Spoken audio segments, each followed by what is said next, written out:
Hi, I'm Joe Feeks, editor of Poultry Health Today, and with me is Dr. Steve Davis of Colorado Quality Research. Always a pleasure to see you, Steve. Thank you. And coincidentally, every time we get together, we talk about necrotic enteritis, but there's always something new coming out of your research. Yes. Now, the latest has to do with litter, and we know that litter can certainly affect the pressure you get from coccidiosis.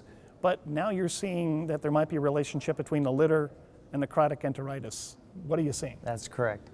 Well, this all started in that we noticed that when we were generating our necrotic enteritis models, and that we found that if we started the chicks on used litter, that it was more difficult to get a severe challenge with necrotic enteritis and the Clostridium perfringens itself.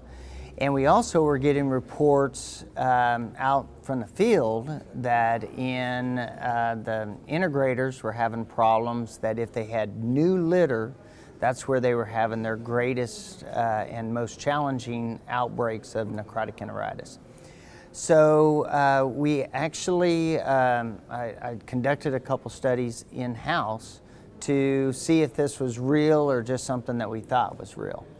And last year I presented a paper here at the AVMA AAAP meeting related to the first study that we did, and we found that yes, with brand new litter, we could have a more dramatic and more pathogenic necrotic enteritis challenge with the same challenge compared to chicks that were started on used litter that had already been exposed to Clostridium perfringens. And again, the reason for this is?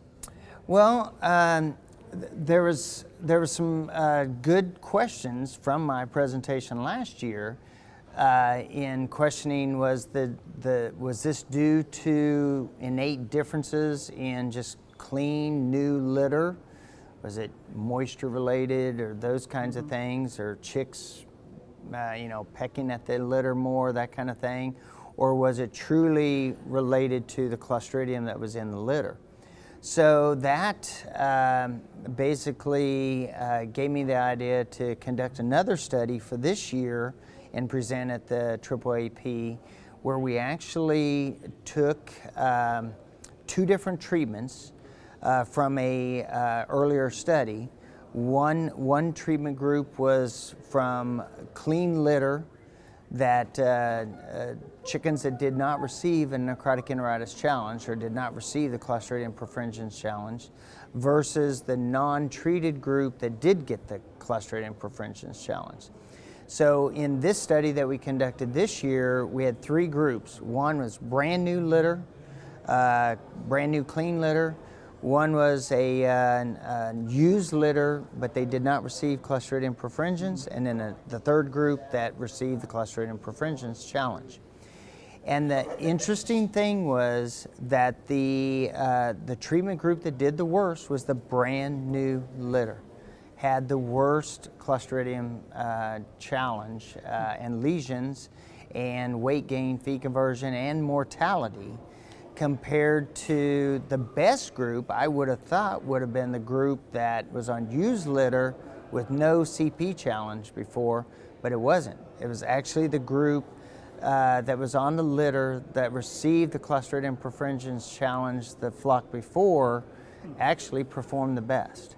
And so that indicates to me that there's maybe some early local immunity occurring in the gut of the bird that are being exposed to that Clostridium perfringens in the first days of their lives, that's creating some immunity in those birds before they get to that age range that's typically a Clostridium perfringens or necrotic enteritis problem. And typically that would be like, what, 14 to 17 days? Exactly, starting in that 14 to 17 days of age, and then going up to about, maybe at the oldest of 4 weeks of age. So the birds on the new litter, are they seeing it on a different schedule? I think that's what's happening is that, because we're giving the challenge, we challenged all of these treatments with our typical Clostridium perfringens at 17 days of age on the feed.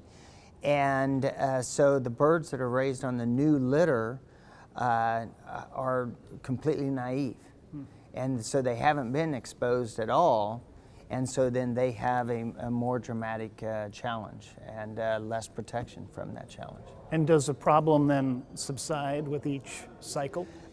One of the questions that's come to me from the production veterinarians is that they don't necessarily see this phenomenon in the field so much, in that problem farms with necrotic enteritis, even if they don't clean them out, they seem to be reoccurring. And so why is that? And I think that's a situation that we know that we see very big differences in the pathogenicity of isolates that we get from outbreaks in the field. So I'm really wondering if, I'm curious if some production companies could see benefits of maybe using some kind of autogenous vaccine type of approach, where they use litter from farms where they have very mild breaks with necrotic enteritis, but they seem to recover very quickly and have very little mortality or problems with performance. And use that litter to expose birds on farms where they're having reoccurring, very strong challenges with necrotic. Now, in this latest trial, were these birds medicated? They were not medicated. None of the treatments were medicated at all. The only differences, they were all challenged with the exact same challenge. The only difference was the litter source that they started on. Interesting. Now, you've also talked to me before about there being different strains of Clostridium perfringens. Did you look at that in this study? No, we used the exact same isolate to challenge all three treatment groups.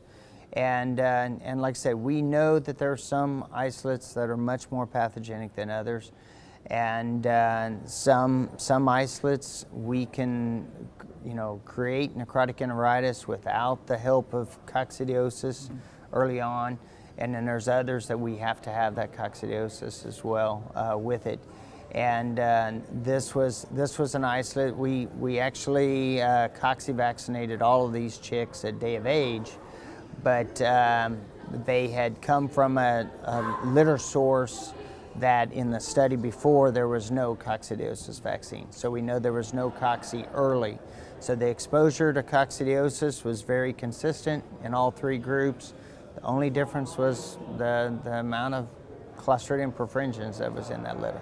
So in summary, after looking at this research, what recommendations can you pass along to the poultry industry, particularly in these houses where they're putting in new litter? Yeah, I would definitely say that if they are cleaning out, I think that there could be some real opportunity if they would take used litter from farms where they know that they have a mild Clostridium perfringens challenge, and maybe top dress that new litter, get exposure to these chicks as early as possible to some Clostridium perfringens. It definitely has a positive impact on these birds.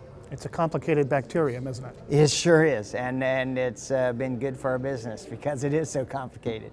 Well, I know the poultry industry appreciates all you're doing to try to manage this bug because it is persistent. Yes, and I think it's going to be something that we're going to deal with for years to come. We've been talking to Dr. Steve Davis. He is a veterinarian and president of Colorado Quality Research. Thanks again, Steve.